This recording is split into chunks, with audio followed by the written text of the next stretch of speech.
Hi everybody, welcome to the kitchen, and slightly different viewpoint today. I will move over to my normal little corner in a minute, but I have the pleasure of having Boone here with me.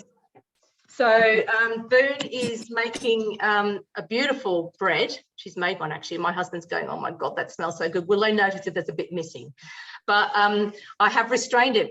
So what we're going to do, well, first of all, just a reminder that we've got the chat box down the bottom here, at the bottom of your screen. So please use it if you've got any questions. There's not a whole heap of us on, so you can also just unmute and ask a question as well. But chat box is absolutely there. If you could make sure that you are actually muted if you're not talking, that would be great too. And is everybody a Thermomix owner? Anyone here who doesn't have a Thermomix? I recognise most of the names, and I think most of you have a Thermomix. So there's no point in telling you about the current deal. And I know some of you have got the current deal and are new owners, so that's exciting too. All right. So let's get started. So what we're making tonight, I'm going to turn on a couple of Thermomixes here. The first thing I'm going to make is gluten-free pastry. Now, is anyone on here gluten-free? Just pop in the chat if you are. Doesn't matter if you're not. I am. Oh, I've got to eat them. So we're making gluten-free pastry. It's actually to show you how easy it is to make. So we'll get going with that. But remembering, of course, that it is just a pastry for food. It is just a pastry for mince pies, and on Cookie Do there are lots of different pastries. So this is a gluten-free one. I'm just going to come up to my screen here, and I'm going to go into my week. We've also had an upgrade. I don't know if any of you have done there was a software upgrade. I don't know if any of you have done that yet, but I will show you. I'm still working it out because I haven't really used it through a recipe yet, but I will show you where it is. So if you didn't know already, these three little dots here, usually it will give you, you can go recipe detail, scales, or cancel your recipe. We now have a preview, so you can actually watch through. As I said, I haven't done it yet, so can't say I'm an authority on it, but that is there, and I guess we'll learn as we go along. So I'm going to go back out of that. 60 grams of blanched almonds. Taking my lid off, making sure I tear. Now, I never use blanched almonds. I just use, there's someone in the way to come. Oh, sorry, I've just got to. I just use almonds. Pop those in.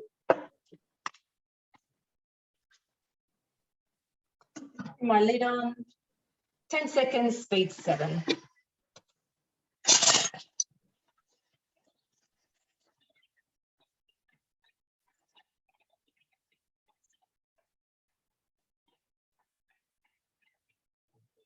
So I don't know, watch next time I'm doing something, because what I did notice there was the preview came up there. So I think how it's going to work is if you are in a section like this where you're actually doing something for a few seconds, or it might be cooking, the preview is going to come up there so you can see what's coming next.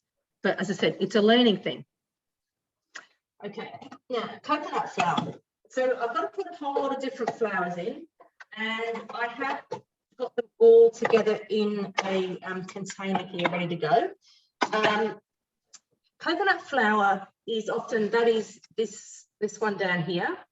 That is often, it can be quite often used in gluten-free cooking. If you are using it to substitute something, it is very absorbent of water. It likes water. So if you were just substituting it for a plain flour, you would use 1/4 of the amount of the coconut flour. So I'm just going to go through all of these. The next one, I've got arrowroot flour, which is my really white one.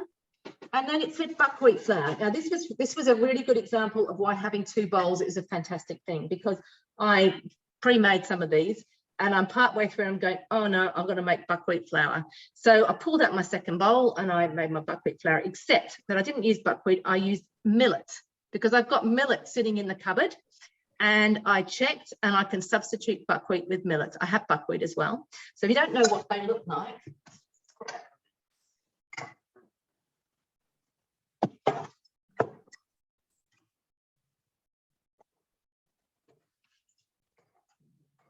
So this is millet, just these little grains there, okay? And the buckwheat is a little bit bigger. So there's quite a lot of breads and things that use buckwheat flour in. And I said, I've had the millet for some reason, and it's been sitting there for a long time, so I thought I might as well use it up. So that's why we have millet flour instead of buckwheat flour. All right, so all that's going in with the almond meal. Okay, and then I'm putting in 160 grams of chilled unsalted butter. So that's all here. That's been chopped up, but it's been sitting in the fridge until literally about 10 minutes ago. So that's nice and chilled. 50 grams of caster sugar. Popping that in.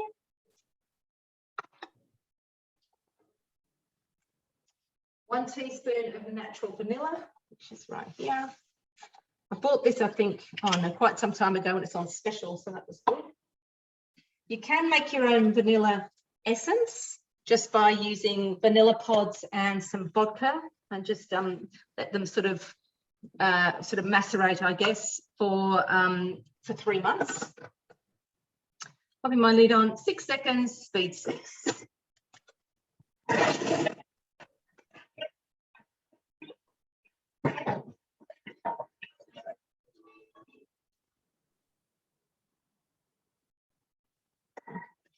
So I don't know, some of you may or may not know, but when you touch the screen, it will actually stop the noise, the sound of the Thermomix, the chime. Now, this is when I do use my measuring cup for 50 grams of water. Pop that in.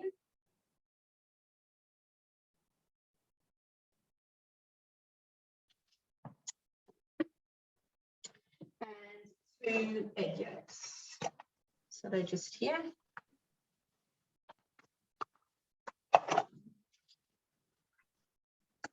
Lid on again. And I'm just gonna, this is the kneading function, it's just gonna knead for 30 seconds.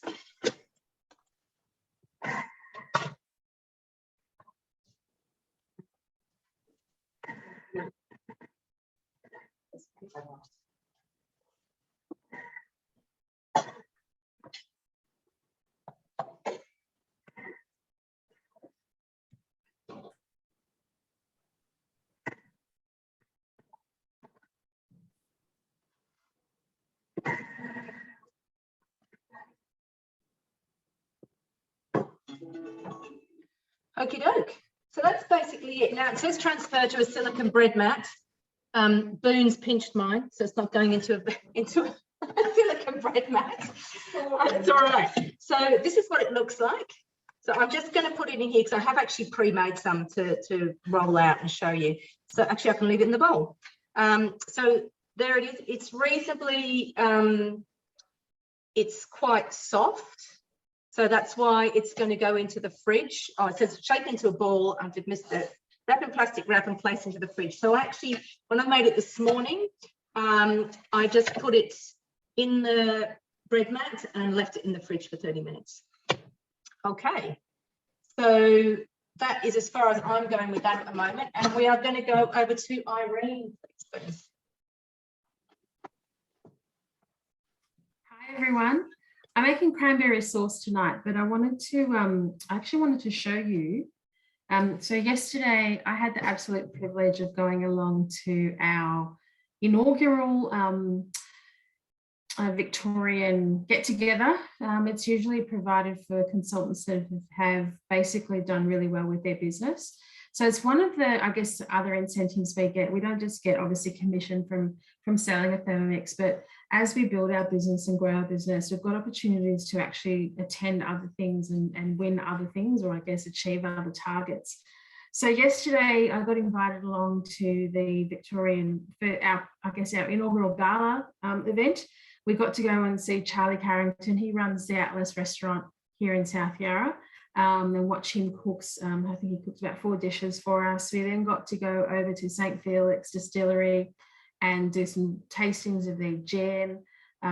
We had the world's best bartender Orlando, lovely Italian lad who made up some cocktails for us. It was a wonderful day, followed by an amazing dinner back at head office, which was just wonderful. And even Chrissy Tanya came. Chrissy Tanya, she did our showstopper cake. So it's one of the dishes that's in the 20-year anniversary book. So she brought along, I won't tell you. So there's a surprise coming in terms of a new cake just in time for Christmas. So I won't spoil it. But what I did get as a thank you for all our hard work is our new blade cover peeler. So this is coming to the mix shop.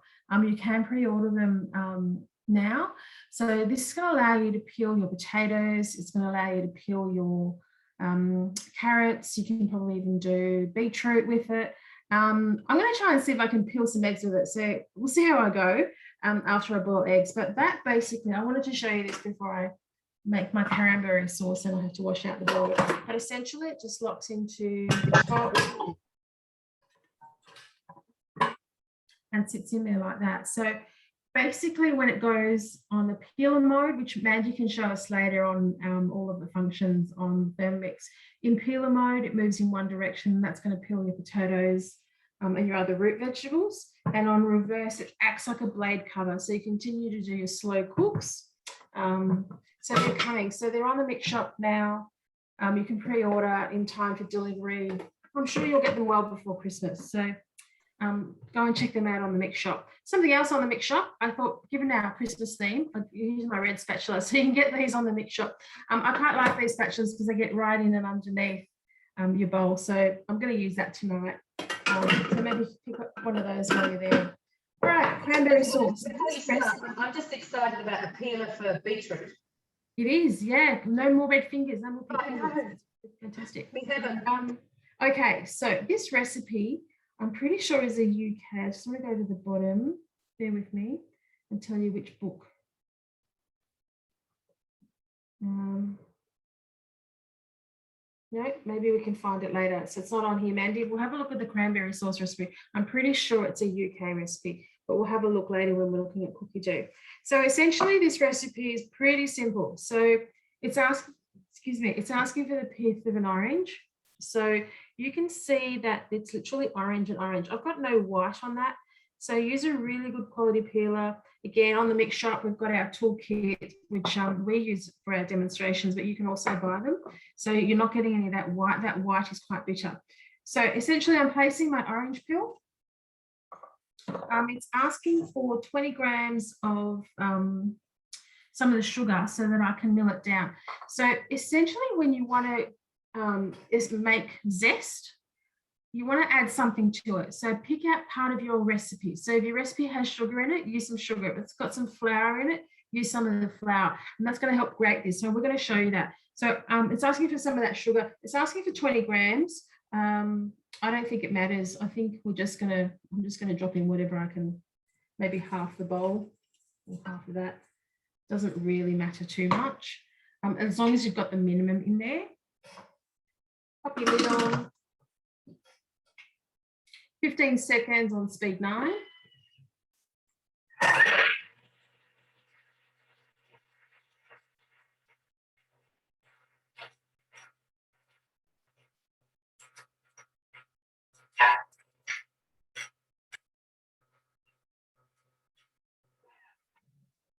Oh, I just got to use that preview function, Mandy. So it's telling me my next step is just wrap down the bowl.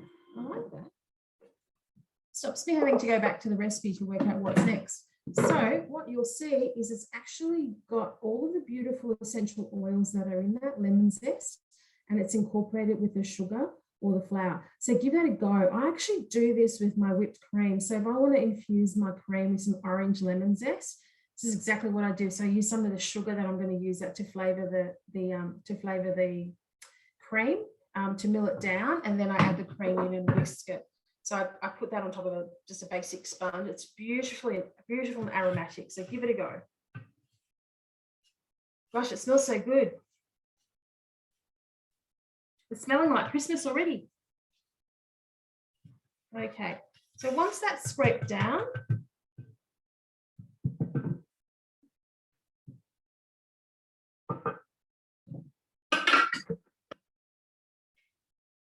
It's asking for 300 grams of cranberries. They're very American, so I don't know. Has anyone seen fresh cranberries at the market? Maybe we get them somewhere close to Christmas. I haven't seen them. Worth looking at, but you can get them frozen. I got mine from IGA, 300 grams, which is 2 of these. Then asking for my orange juice. And then it's asking for, depending on how much orange juice you're able to get out of your juice, essentially enough water with that orange juice to get up to 220. So what I did is I squeezed my orange juice, popped that on top to get my 50, 60 grams, whatever I could get out, and then topped it up with water to get me to the 220. So that's going in. And that's going to cook for 10 minutes at 100 degrees. So come back and see what's happening. Thanks, Irene. Right, so we're going to Boone now, which is going to be me, and I will. Oh, hang on, what have I done there? I think if I put it on yours, I'm not sure. Yes, I have. That's all right. Yeah, okay. Relocating over to this side of the kitchen, where Boone is going to show us how to make the brioche. Well, you can talk about it. It's your recipe. Well, it's the brioche bread, hazelnut brioche bread in the cookie dough. Okay, so but we are going to shape it like a Christmas tree. So the way you shape it, I won't go into kneading of the bread because, to be honest, kneading bread is pretty boring. If you follow the recipe, you can't go wrong. Okay, so once you get your dough, I do my Christmas tree in 3 layers. So you divide your dough into 3 pieces. And you want to let it rest so that the gluten is relaxed so that you can roll it out to the shape of a Christmas tree much easier. Otherwise, if you don't rest it, whenever you roll it out, the dough will shrink and then it'll be just very frustrating. Now, I don't know if you can see, let me move this away. All right, so I have shaped my dough to a bit of a triangular piece like that. So it's a very soft dough. You can just stretch out the bottom bit and then you just pull up towards the top. And then all you do is just roll it out. On the average, the dough should be enough to do about 28 centimeter and the base about 28 as well, so that you get a nice little triangular piece. Now I've done the first piece so that in the interest of time, we don't hang around and wait a lot.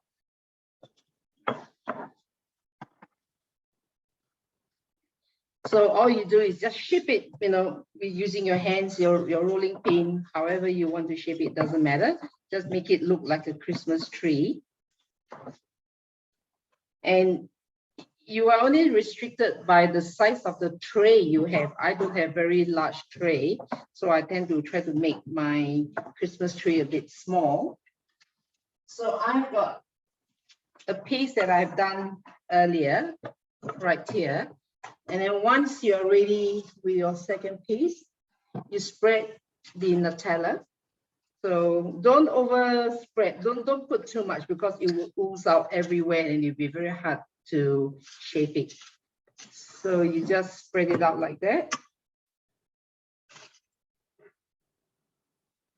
And don't go too close to the edge too, otherwise it really is a bit messy. So Boone, have you heated up the Nutella? What did she say? Sorry, Irene, what did you say? Have you heated up the Nutella? Have you heated up the Nutella? Yes. Yes. Did you do it in the microwave or did you do it? No, I didn't. I just transfer the Nutella to a glass jar and then I soak the glass jar in very hot water. Sure. And then, great.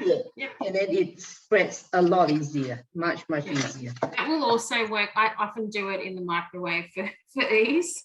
So you've got a microwave, you can zap it for a few seconds. Just be careful with your bottle because it can deform. You can do it in the microwave, but be careful because if you do it just a tad too much, it actually dries up your Nutella instead. Yeah, so, got to be careful. Yeah. Yeah, careful. Don't overdo it. And then you spread a little bit for the stem. So I don't know if you can see it. This is like the stem.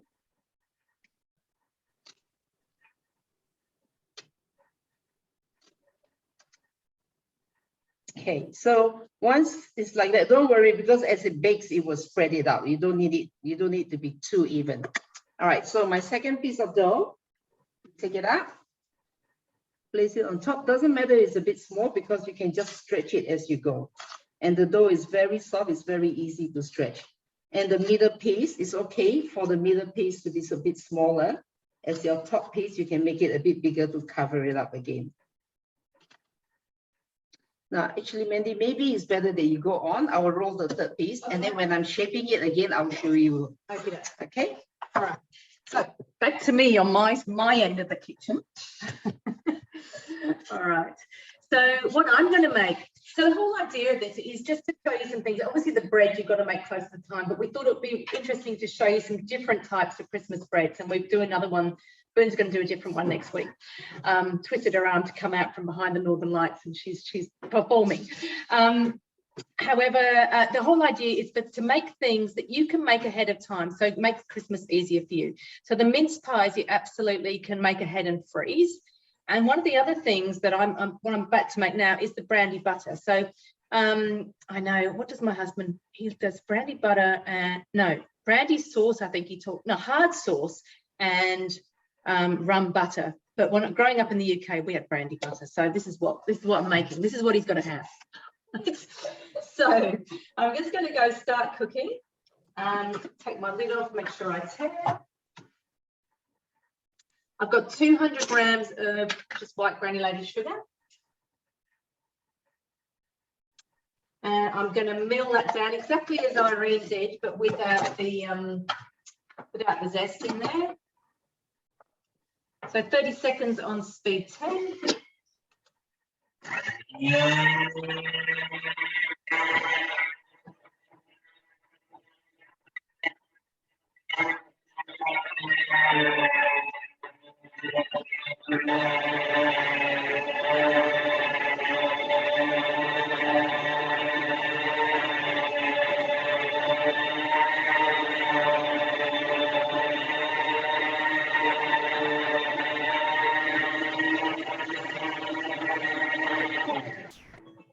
Okey-doke.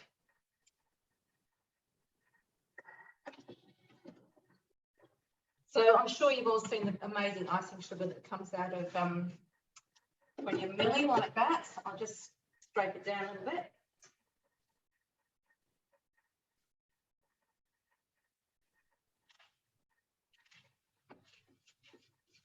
So, 4 seconds on speed 10 gives you caster sugar, and 10 seconds or 30, as it was in that recipe, will give you beautiful icing sugar.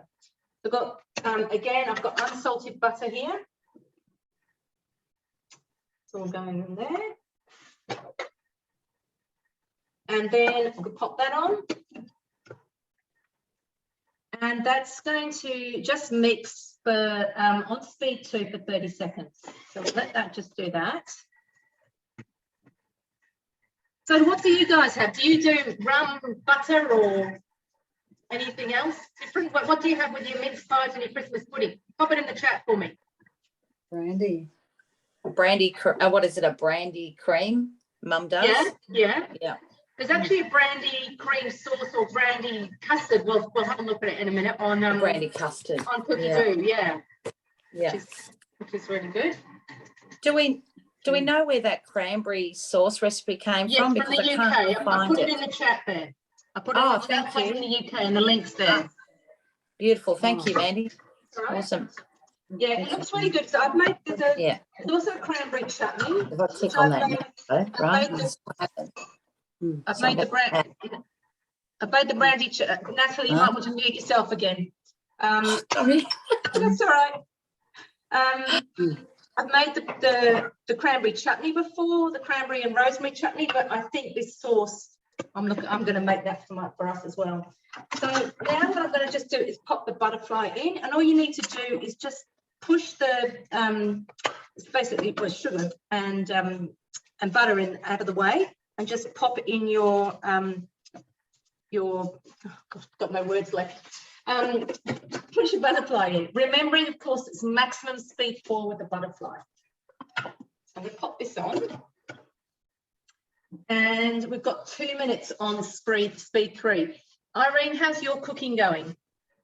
You're I've done? got a minute to go.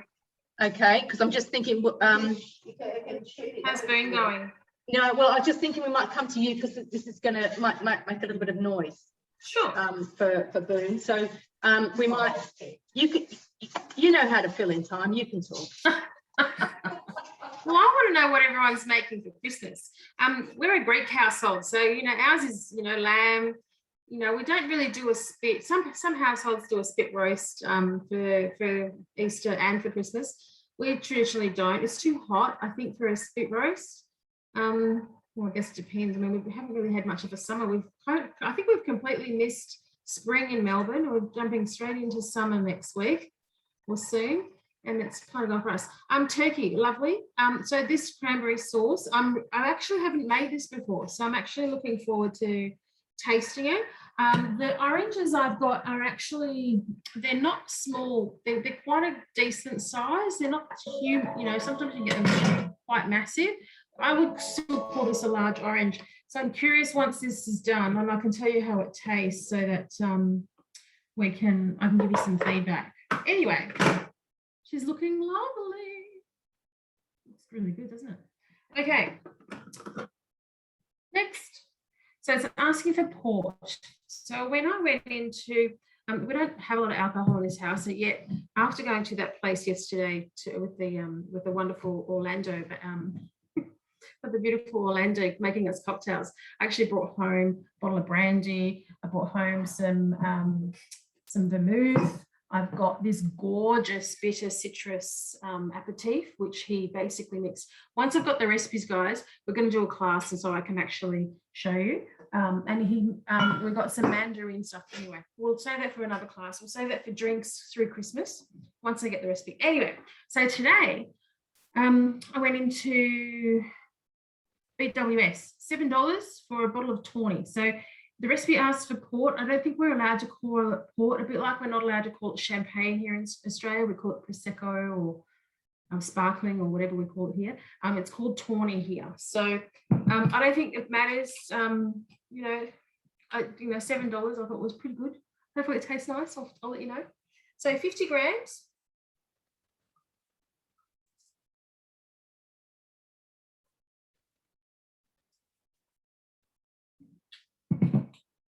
$49, that's pretty good. And then I'm adding the rest of that sugar. Okay, now it's asking me for the simmering basket, which I forgot to bring, but I'll go and get that. And it's asking me to cook it for another 8 minutes. So back to you. All right, hang on, just coming. All right, perfect timing because my icing, my sugar and butter has whipped up, been aerated by the butterfly, and now it's actually asked me to scrape down the sides, but I wanted to show you what it looked like first. It's gone, quite a white color, which is what happens when you tend to whip those things together. And then it's going to ask me to add some brandy. And it says without the measuring cup, turn the speed selector to speed 3. Meanwhile, follow the next step. So add 5 to 10 tablespoons of brandy, one at a time through the hole in the mixer. This is about 4, okay? Just going slowly.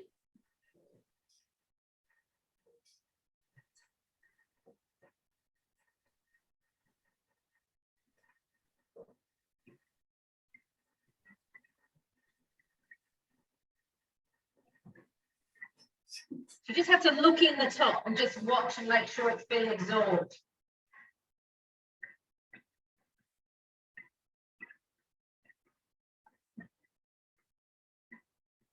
I might get drunk on the fumes in the meantime. Doesn't take much. Just looking at the chat, and Harold Pinto has said he has bacalhau. We have bacalhau too. We have it with squabaya, which is basically a garlic mash. It's a dish we have. We use salted cod. Harold, if you can just type in there, do you get fresh cod or do you get salted cod that you actually wash and change the water with.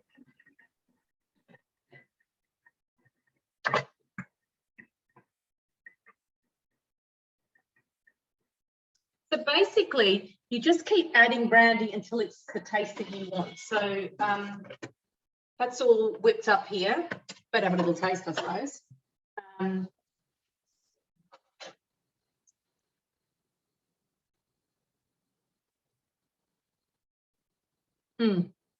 4 tablespoons is enough for me anyway. So there it is, and I will pop it into a glass jar to show you, but you can just freeze that and then it's ready. So that's quite exciting. Have that one knocked off, tick that one off your list, and we're coming back to Boone, and she's going to do the shaping of her bread. So this is what you have. When you have covered your 3 layers, done your 3 layers, it's good to rest it for another 15 minutes so that you will see how you can shape it, and you will make it a lot easier. The gluten will then relax again and it will be a lot easier. So I'll do it this way. And always lay your first piece on the baking paper that you can move around, and then you can just bake. Otherwise, it's impossible to transfer once you have it all shaped up like that. So what I do first of all is cut off like bits of it, like to form the stem of the tree. And then we just cut it off. So it's good to have a scraper, or you can use a knife, of course, but a scraper would be easier. So this is your first shape. And if you can see, up along, you just make faint line as if it is the main stem of the tree. So again, using the scraper, however thick you want your so-called branches to be, you just cut it from the end right into the middle.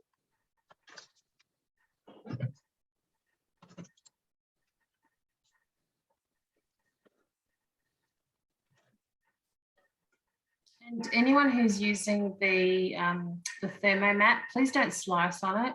Bryn's using paper, really, really important. You don't slice on your thermomat. Well, the baking mat would be too small to bake a Christmas tree. So I hope that no, the pastry mat. So if they're slicing it on the pastry mat. No, but that's what I'm saying. So you don't do this on the pastry mat because you can't bake. Yeah, no, just a reminder. Yeah.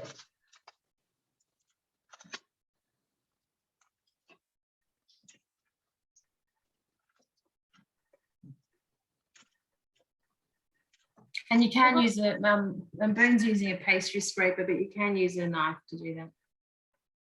What we go. So it's easier. It's easier.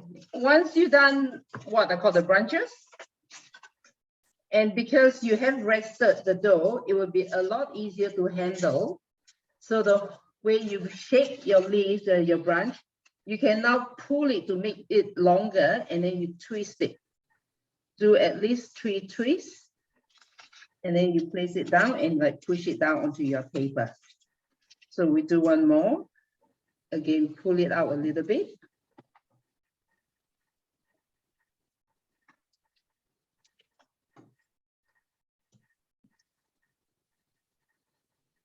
So now, can you see why I say do not overspread the Nutella? Because if you spread too much, your Nutella will be oozing out everywhere. And it will be very messy.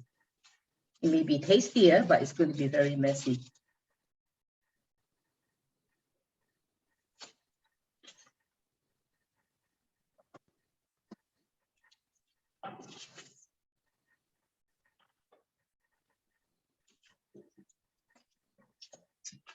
Let's do another small piece here.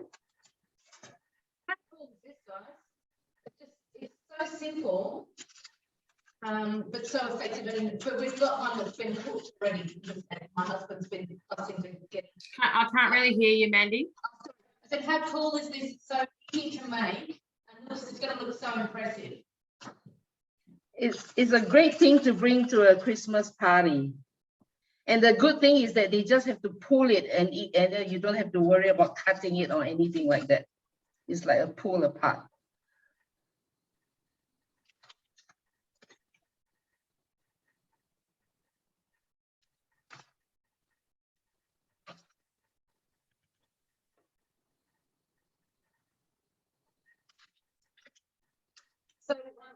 the recipe for you and I'll post it there in a minute. But this is in the on cookie dough. It's not a tree. It's just a round. It's a round. I'll show you. We'll go on to cookie dough and I'll show you. But this is just, you know, adapting things for Christmas. Now, with that bit that I cut off from the bottom of the tree, you can then shape it into like a star, and you can put it above, up here. So you want to prove this till it's all puffed up again. At least in this weather, actually half an hour, it will get it nicely proof. And then you can egg wash it and then bake it at 180 for about 20 minutes. That's it. Thanks, Boone. And we'll come back to Boone and she'll show us the finished product a little bit later on. Okay, now, I don't know if you want to see me rolling out pastry. So I'm sure you all know how to do that. I have got it here, but just be very mindful when you are doing gluten-free pastry, particularly, you do need to make sure that you roll it out either between 2 bits of parchment paper, because that's compostable rather than baking paper that isn't. Although, yes, we need to just check all the things in the supermarket and just see what is best. But the other thing is I have, as well as the bread mat, I've got a couple of these mats here, which are, there's my box, I've hidden my box somewhere. But they are in a similar sort of thing. They were given to me last year for Christmas. And they are flexible, they're reusable, I can bake on them, but they're also really good for rolling out pastry. So I'm not going to roll it out and show you, but basically this is what it's like after this has been in there for quite a lot longer than the day, but sorry, than the 30 minutes as it said, because I left some of this over from this morning just to show you. I have a super old, as in really old. These are my mince pie trays, but they're really shallow, and this is what I grew up with, these sorts of shapes of mince pies. So I just use this this is the mix shop, just spray that and move it around. When I was a kid, we always used to save the wrappers of the butter to grease everything with, so you can do that as well. And then you're just going to roll it out and you're going to cut out the shapes, fill it up with the fruit mince and pop a lid on. So I honestly don't think you guys need to see that. And it's only one desperately wants to. I mean, I'm sure you all know how to roll out pastry. So we'll leave that. And what I'm going to make now is the fruit mince, because that is a bit more exciting, and it's so easy, and it's something that I've just used up fruit that needed to be used up, basically dried fruit. Let me find the recipe again. So that's the brandy butter. So I'm going to cancel my recipe. I'm going to come back in here, my week. Cookie dough. My week. What's doing? Let's go back into. Let's try recently cooked. Okay. Mince pies. I'm going to actually resume. All right. Just come back a couple steps because I had a little play in here. All right. Oh no, one more. Okay, so the first thing is one Granny Smith apple, and I've just literally, it says peel it. I haven't peeled it. That's going in. Put my lid on. 6 seconds speed forward.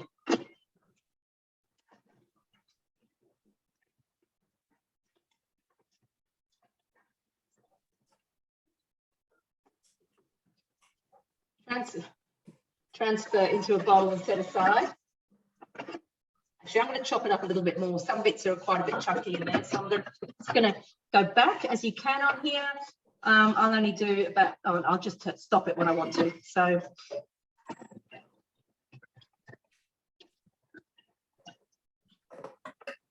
that's one of the great things about this. You can just use, it's just like using a computer. You just use the back button and go back. So that's chopped up a bit more finely, which is actually how I would prefer it.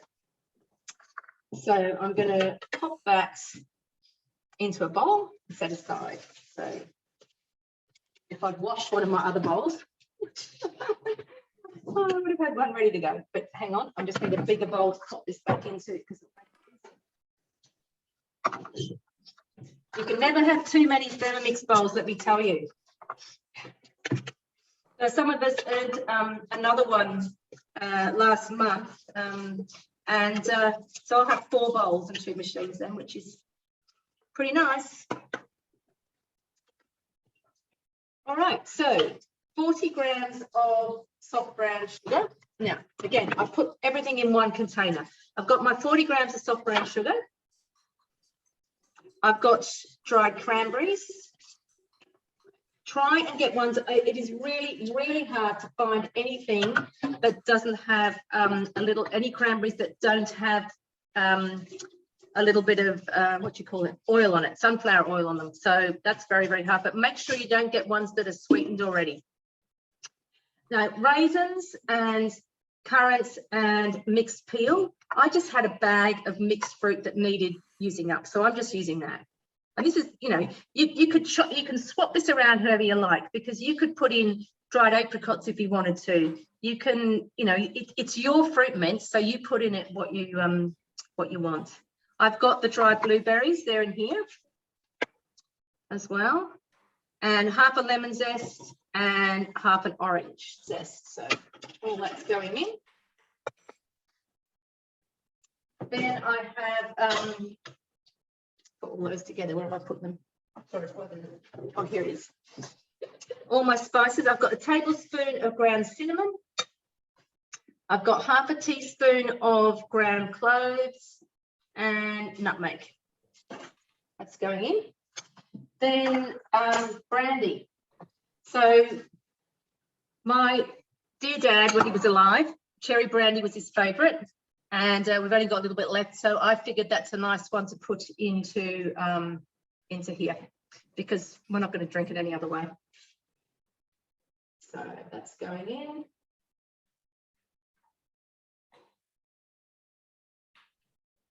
Okay, I've only got 40 grams, that's okay.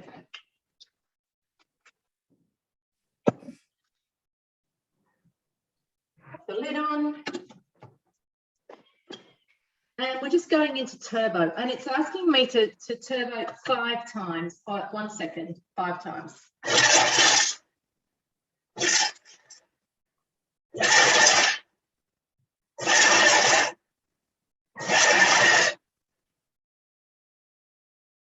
And I'm going to pop the apple back in. So that's it all turboed up. It's a bit hard to see with the lights, or it's very all dark colours.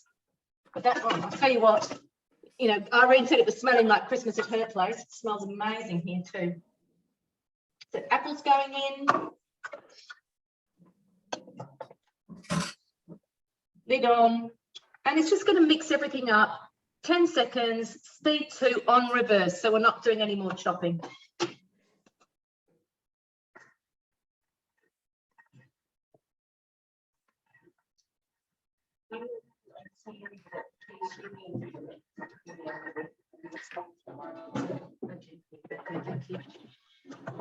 All right, so then it says transfer to a sealable jar or bottle. Now, the last batch I made of this, it filled this jar. I don't know what size that jar is, probably 750, maybe, something like that, 750 grams. So that's what this will fill. And it can be stored in the fridge for up to 6 months. So there's no excuses. You can make that tomorrow or tonight or whatever, and it's ready to go.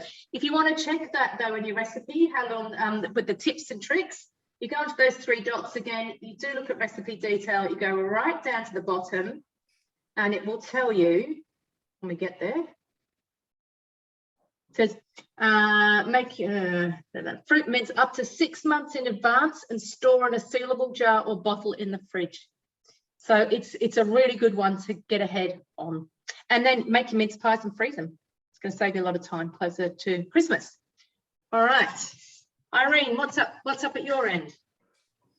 I'm ready. You're ready? Okay, let me find my mouse and we'll come back to you. Oh, thank you, Boo. Oh, thanks, guys. Okay, so I weighed my orange. It's about 350 grams, just to give you an idea, yeah? I've tasted this. This is really probably a little bit too orangey in terms of the flavour. I'm sure they'll still eat it. but I think I'll probably use half. So just use that as a guide. So if that was a 350 gram orange, you know, roughly the circumference, use about half of that.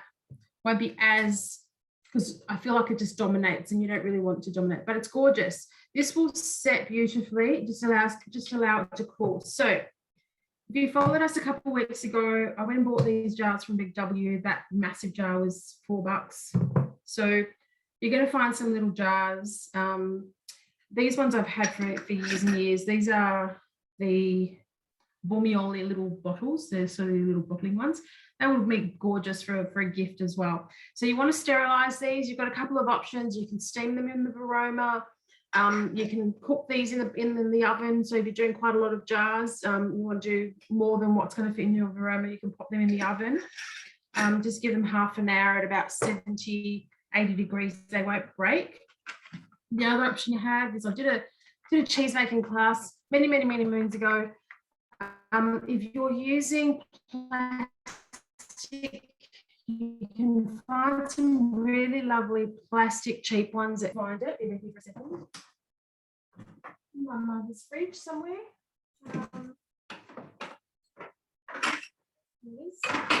So you can find these in like an 8-pack, I think, from memory. So these are a plastic one, and you'll get those in an 8-pack for really cheap at Kmart. Probably not tomorrow once everybody goes and raise them. No, you can't buy plastic, Irene. I'm sorry. Well, sorry, Mandy, but everyone's on a budget. But I mean, obviously the glass ones they can reuse. You can use these, but I use them with the Milton tablets because with the Milton you can use cold water to sterilize these.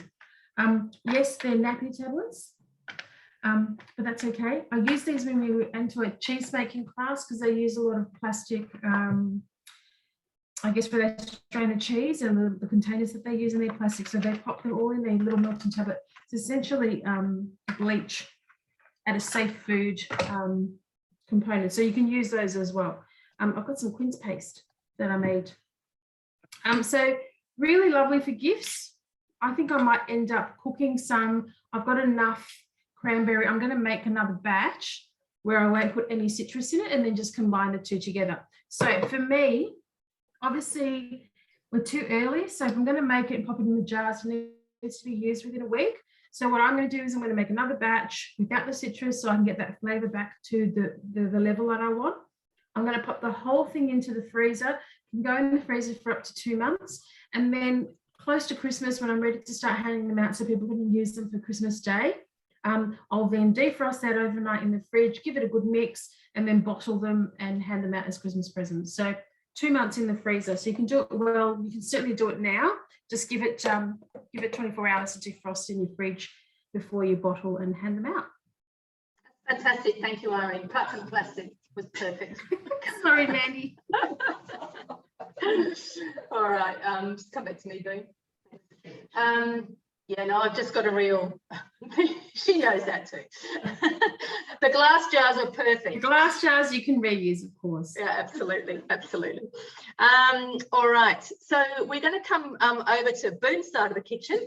Going to show you some mince pies, great big container full of the brandy butter and the brioche. Actually, before we do that, I'm going to show you something quickly on Cookie Dough.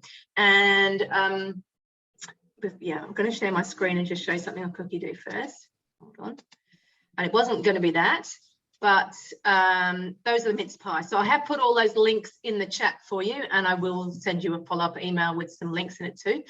I'm going to show you something that the consultants are going to be super quiet about because they're not meant to know about it till Monday, all right? But anyone who wants to host their own cooking experience, we have a new menu for you for the Christmas period. So there's some really lovely, there's the brandy custard we were talking about before. We've got the brandy custard, we've got the seared steak. Obviously you don't have all of these things in a cooking experience. Seared steak and rocket salad, which I haven't tried, but I'm trying on the weekend. Gingerbread, which we've made before. No potato salad, so that is a low carb option. It's got cauliflower in it. The red pesto chicken salad, which is delicious. So you get to make the red pesto, you get to steam the chicken and the potatoes, a pink lemonade, and a quick blueberry ice cream. So obviously these are there's some great festive ideas in there. How Christmassy does that look? Actually, that seared steak and rocket with the red and the green. So if you've got people who, if you want to learn more from us. So I know I saw Belinda last night, and she was saying, we haven't really used the Varoma, don't really use that very much. So we pick a Varoma dish, and get a couple of friends over, and we cook. So those are some extra options to add on to our usual cooking experience options. And consultants, be quiet. All right, got to keep on that one till Monday. But I think there's some really lovely recipes there. And if you know of anybody who's curious about looking at a Thermomix, then obviously it's a great way for you to get the host rewards, which was the bread mat which Boone was using to begin with. And also we've got the mini vac at the moment for $50. And thermoservice and thermoservice are fantastic at Christmas time too, because they keep your food warm. All right, another quick little look in here. Christmas entertaining recipes. So we've done a lot of, in the last couple of weeks, we've done a whole lot of things that you can use for gifts. There's just some other ideas in here. Next week, we're going to do some more prep ahead stuff. So it will be stuffing and looking at another bread and a gravy, things like that. Last year, we made this one, or Boone made it. No, I didn't. Did Irene make it? Irene made it. I made it for Valentine's Day in the shape of a heart. You did too. Oh, the Valentine's Day. That's right. Yeah. Anyway, so that's, even though it's in Italian, you can use Google Translate. So we had a little bit of fun, and a friend of mine translated for us, but we had a little bit of a disconnect there somewhere. Yeah. So there's a whole lot of different, Christmassy type recipes. That's the bread we're going to make next week. Little surprises in the middle of each of those little circles, those little balls. There's heaps. There's so much here that you can make. That's another mincemeat recipe. So the mincemeat that I made tonight is in that gluten-free mince pie recipe. Okay. All right. Anybody not familiar with Cookie Dough, just pop something in the chat, because I can go through it in a bit more, but I just thought I'd just show you a few more ideas for Christmas. Everyone okay? Then I will come over to Boone's side of the kitchen, and we'll have a look at Boone's bread, baked bread. You see that okay? I think so. Well, I'll lift it up a bit. This is what you get, and you can decorate it with some icing. We can't hear what she's saying, but I assume she's saying just dust it with some icing sugar, and it looks even prettier. Yes, icing sugar. Yes. And you can decorate with anything that you want to decorate. But this is the other one that I've just made. So we need to proof to at least another hour. It's gone cooler now, and then when you bake it, that's what you will get. Boone actually brought that to our Christmas party last year. It's delicious. Amazing, isn't it? Yeah. I'm not sure it's all got escape hole from here. Anyway, and the other thing I just want to show you is, I'll do it this way because I thought. There's the Brandy Butter, and I make very rustic things. Okay, so my mince pies are all rustic. It did say that the mince pies would make 24 mince pies. I've probably got 18 out of them, so you could probably roll the pastry a bit thinner, but it is a little bit sticky, so just be careful if you're doing that. So yeah, that's pretty much what we've got for you tonight. As I said, next week we're going to do some more savoury prep ahead stuff. We'd love to see you there as well. And anyone got any questions? No? Everyone gone to sleep? There's lots of smiles. I can see lots of people smiling in the gallery, so that's good. really nice. All right, fantastic. Well, thanks so much for coming along. I should always put a little plug in. If you want to join our team, we would love to have you. We have a lot of fun doing this, yeah, it is fun. And you heard what Irene's went to yesterday. I've been to had a couple of overseas trips with Thermomix as well, and it's not just about, but it's a passion for the food. It's a passion for the cooking. We're all different. Irene is chefy. Boone and Irene are fantastic with bread. I'm hopeless with bread because I don't eat it probably. But gluten-free things and all sorts of other ideas, and very firm on glass jars. Anyway, thanks for coming along, and hopefully we'll see you next week. Bye. Bye. Thanks. Bye. Pleasure. Yeah, next week. Oh, good. Thanks, Karen. Yeah, every Yeah. Thursday. All right.